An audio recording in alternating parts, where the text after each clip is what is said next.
Hello, ladies and gents, welcome back. Now there are only 4 guys left. We have the Indian Wells semifinals today, and those 2 matches are between Rafael Nadal and Carlos Alcaraz, and Andrei Rublev versus Taylor Fritz.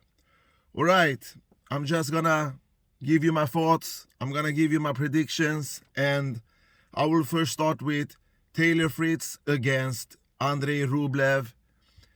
Both of these guys won their quarterfinals. Rublev defeated Grigor Dimitrov in 2 straight sets. He played great tennis, of course, like he has done through this season. He has now reached 4 semifinals in ATP Tour events this year, and he has 13 straight wins before this match, and he will, of course, he wants to extend his winning streak. And the match against Dimitrov, Andrei Rublev served great. He moved great on court.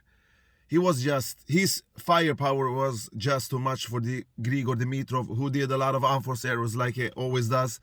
And he couldn't really catch up with the pace that Rublev put on the ball, and he struggled a little bit more in his service game, and Rublev played pretty rock solid from both wings, and in the end he was just too much for Grigor Dimitrov, and he won 2 sets pretty comfortably, and did his job on court. His forehand was tremendously good. His percentage band first and second serve was also very high. He took care of his break ball opportunities, and Grigor was taken and given too much to be a threat against Rublev, and he lost that match fair and square. And Rublev is now taking on Taylor Fritz, who went the distance against Kecmanovic, and it looked pretty sharp. He looked pretty sharp in the beginning, Taylor Fritz, but allowed Kecmanovic, who has a huge baseline game. That's not the guy that you swipe off that easy, at least from the baseline. You can take your teeth into his serve. You can, if you approach the net, if you make the ball short, you can beat him much easier. But Taylor Fritz, due to his great serve and the great cross-court backhand and forehand, was just the stronger dude in the end. And he has now defended his semifinal spot from last year at Indian Wells. So pretty much he's served great. He won a lot of points, I should say, behind his first serves. Taylor Fritz, and Kecmanovic couldn't return his serve, so he didn't really get the big chance that he needed. Taylor Fritz protected his serve greatly through the whole match. I think he got broken once, but anyway, if you look at the big picture, he did a tremendous job. And when the ball was in play, he didn't hesitate. He played calm and relaxed and waited for his opportunities. Exactly like Kecmanovic, so there were some ground strokes battles from the baseline, and I think Taylor Fritz was a little bit sharper than Kecmanovic, and that's why he won in the end in the tiebreak there. So Taylor Fritz is in the semifinals now. He in this draw at Indian Wells, he has met 3 players outside the top 50, and Alex de Minaur is the only guy that is in between that top 50 ranking. I forgot his ranking. So he's going to take on Andrei Rublev. They have met 4 times. I think both of them are 24 years old. I saw a very old clip from an International Tennis Federation group where they met in some big junior event tournament that Rublev won. This was a lot of years ago, so maybe they were just like 18 or 19. I forgot. They were pretty young, these guys. So they met 4 times. They met here at Indian Wells 2018, and Taylor Fritz won that battle in 2 straight sets. And beside these 4 meetings, I think that both of these players have played great tennis. Like I said in my last video, that Taylor Fritz likes to play and perform when he's playing on home soil. He feels more comfortable playing on these hard courts. I think he grew up on this hard court, so that really suits his game. Taylor Fritz has a dominant serve. He has a great cross-court backhand and forehand, and he has a great topspin lob, and he tries to play aggressive attacking tennis. Sometimes that pays off, but most of these guys that are not in the top 5, they are very inconsistent, and that is one of the problems with Taylor Fritz. He doesn't wrap up the deal where sometimes he doesn't wrap up the deal quickly. He often let his opponent get into the match. He takes those small vacations, and if you aim deep shots on his backhand side down the line, or on the if the ball licks the line, he has a problem because you push him back, and his swing is great, but he needs more time to swing, and that is one thing that I think that Rublev is gonna take charge of. So the baseline, this battle is gonna this is gonna be on the baseline, and of course on how they protect their serve. And Rublev, we all know how he is playing. He's a great first and second serve. His first serve is of course much better, like almost every tennis players. He has a great solid backhand, but he doesn't create too much winners from his backhand side, but he can push his opponent around with his backhand. And when he get the chance from his forehand side, Rublev doesn't hesitate. He just goes for it. And we all know that his forehand is one of the best on tour when it works. Maybe the best if he has a great day at the office. So Rublev, what does he need to do to win? Of course, he needs to play his own gaming style. He should be calm on court, focused, take care of his serve as good as possible, of course, and make it into a grinding party. Because I think that the pace that Rublev puts on the ball is much more quality and much faster than Taylor Fritz. So he can really push him back and then squeeze unforced errors out of his racket. And Taylor Fritz needs to be as dominant as he has served through this tournament.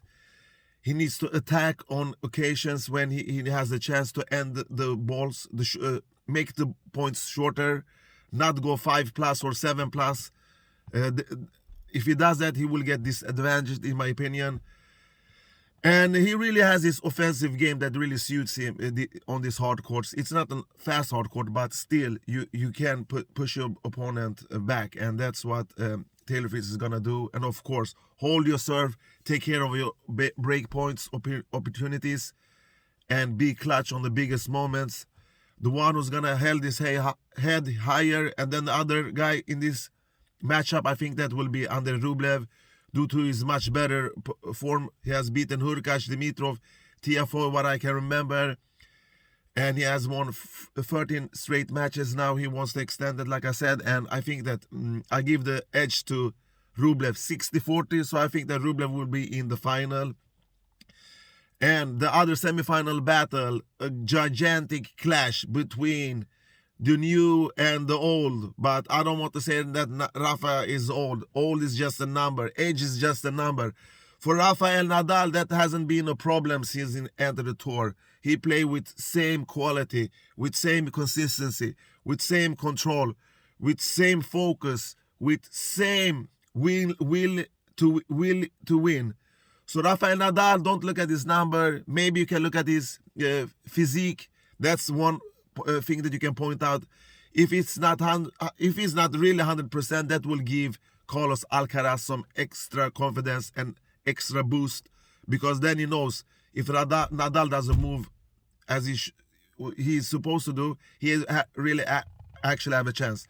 But what talks in favor for Nadal, of course, his consistency level, his high quality. He has the highest low level of everybody. He is present all the time, from start to the beginning. He won't give you anything for free. He won't disappear. He will not hand out gifts. And if Alcaraz wants to win this match, he really has to perform. He really maybe have to take the racket out of Rafael Nadal's hand if Nadal is... but I think that Nadal is fresh now, fresher than the match against Kyrgios. He has 1 extra day rest here now. So he will be fit for fight Rafael Nadal. Rafael Nadal haven't convinced me in his matches here, but still he has shown the mental strength over these guys because Korda was serving for the match. Kyrgios almost had his teeth in Rafael Nadal. And Rafael Nadal, he's a consistency machine. He always does what he needs to do on the court. And sometimes he gives that extra. He always gives the extra. Don't get me wrong here. But these opponents, they don't have that mental quality that like Rafael Nadal have. Rafael Nadal doesn't need many chances, and that's why Carlos Alcaraz needs to be very cautious.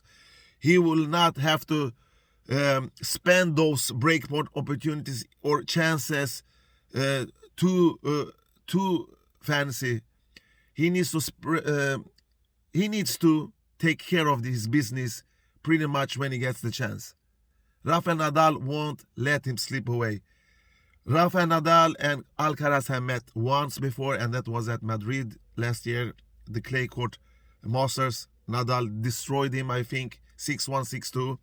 But Alcaraz is a different player now. He has matured more. He's more rock solid, and he's still very young. Don't forget that. He's still very, very young. After beating and destroying RBA, Monfils, and Norrie, some of the guys that he has met in this tournament, he really has convinced me, and he has really taken that step. And Rafael Nadal has said plenty of great words regarding Alcaraz. So if Nadal says you're great, then you're great. Believe me, Nadal knows what he's doing. And this young Spaniard, this youngster, this teenager, still a teenager, that quality, that strength, that ball touch, that feeling that he possesses is truly amazing. This kind of plays doesn't pop up that often, my friends. So Alcaraz, he's a diamond. He needs to be shapen up. He needs to be around great surroundings to develop his game and take that further, because we know that he has the game. He has the ground strokes. He has the firepower. He has the movement. He's a hybrid of Djokovic, Federer, and Nadal, in my opinion. He needs to, if he wants to beat Nadal, he needs to protect his serve by all means. He and should not be nervous, because I think that's gonna be an issue in this match. You will probably understand what I mean when you see. Protect your serve. That's very important, because against Norrie, he didn't protect his serve that well. He got broken 4 times. And like I said, a hybrid of Novak, of the big three. So he needs to play defensive tennis to perfection a la Djokovic. He needs to be consistent like Rafael Nadal. And he needs to play aggressive like Roger Federer if he wants to win this match. And he has for sure the firepower. He has a superbly great forehand that is still under development. He's focused, he's consistent, he has great returns. The main flaws, I said, he needs to protect his serve better. He needs to serve better on both his first and second serve. And we all know that Rafael Nadal is not an average returner. He's a great returner. And of course, he needs to be focused on the right moments and not get too nervous, because I have seen that. Remember that battle against Hugo Gaston at Paris Indoor Masters when he was up 5-0 or 5-1 and he lost that match. So, but the French crowd wasn't that gentle either. So it helped Gaston a little bit. It gave him that extra gear. So the way he crushes the ball, his offensive skills, I have nothing to point at. That his movement, it's superior. His defense is also great, but he needs to play to perfection to beat Nadal. And Nadal won't give you many chances. And if you get your chance, you have to take it. And I'm going to decide who I'm going to pick for a winner in this battle. I will go with Rafael Nadal. I'm not going to change my opinion about who's going to win this tournament. Still, Rafael Nadal, like I said, he hasn't convinced me to 100%, but still he has won his matches. And that is a sign of high consistency, quality. Alcaraz is not here to learn anymore. He's here to take create and win, and he has the chance. So he's not a huge underdog here. He can win. It can go to the distance, or he can win in straight sets. He's not doomed. But I think that Rafael Nadal, due to he's a big match player, he's gonna meet a superior player, and I don't think that Alcaraz. I think that he's gonna be a little bit nervous against Nadal, but not that much. Not that much that he's gonna lose his focus about the game.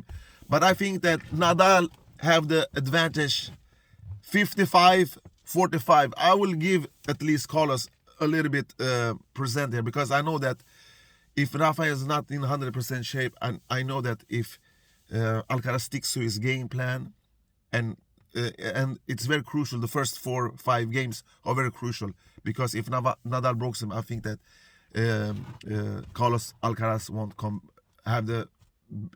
it will be very difficult for him to come back. All right, so summary: Nadal wins against Alcaraz, and Rublev defeats Taylor Fritz, and we're gonna have a final between Rafael Nadal and Andrei Rublev. All right, folks, thank you for watching this video. Take care and bye-bye.